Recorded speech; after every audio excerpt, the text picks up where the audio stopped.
Freedom and beauty to everyone, I am the Technomage and welcome to my review of Terminator Zero Episode 2. And things really pick up in this episode.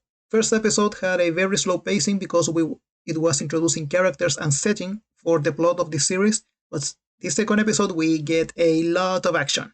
So let's get to it. We begin with the resistance cell where Aika belongs, that are preparing their own time machine thanks to the data that Aika stole from Skynet. And Aika volunteered to be sent into the past to protect Dr. Lee from the T-800. She's about to be transported, but the Terminator she fought in episode 1 survived all its damage and falling from like a kilometer drop, and it's slaughtering this resistance shelter. And the last thing Aika sees before being transported is that infiltrator almost about to murder her best friend. And I want you to pay attention to this detail.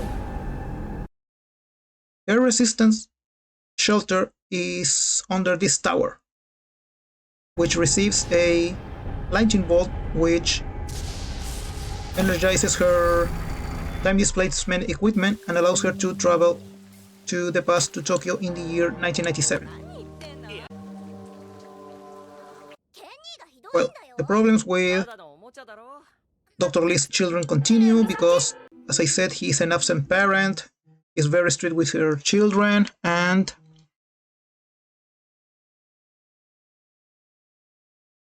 he considers his work more important than them. So his younger daughter escapes with the robot cat, and the other two children go after her.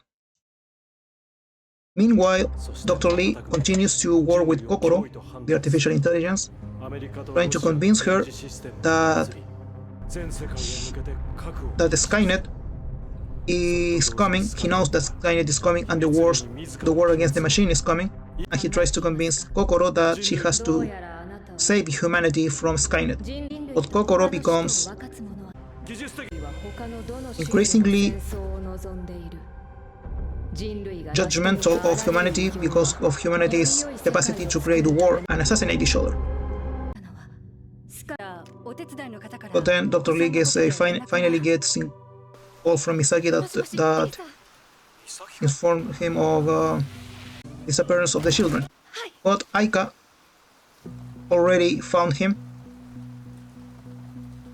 and I want you to pay attention to this detail. Aika notices that Dr. Lee's company, the place where he works, has this tower, which looks exactly like the tower where from the future, that thanks to a lightning bolt energized her time displacement equipment that allowed her to travel back in time. Obviously there is a connection here. Well, she already identified Lee, now she has to pursue him.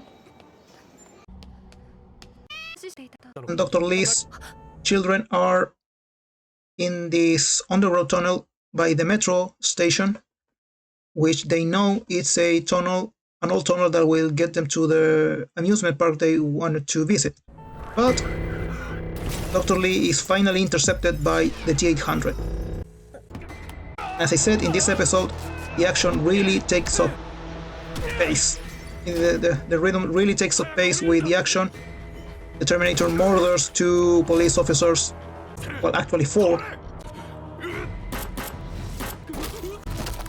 Gets a gun and is about to kill Lee, but Lee is rescued by Aika, who arrives with this truck and manages to push the T-800 down the river. And she goes after Misaki to finally get to know where Lee went. By the way, all of this is happening. Dr. Lee tells Misaki that they have to rescue the children, that the T-800 will use the children to get to him. But what does he do? He goes back to his workplace. He goes back to Kokoro. And he leaves Misaki alone to find the children and protect them from the T-800. Luckily, Misaki finally intercepts her, and Misaki says that she will guide her to the children. And that's the end of episode 2. And next episode, episode 3, will get even more action. Oh, this series is so good. This is the Technomage signing off. Thank you for watching. I will see you all in the next video. Goodbye.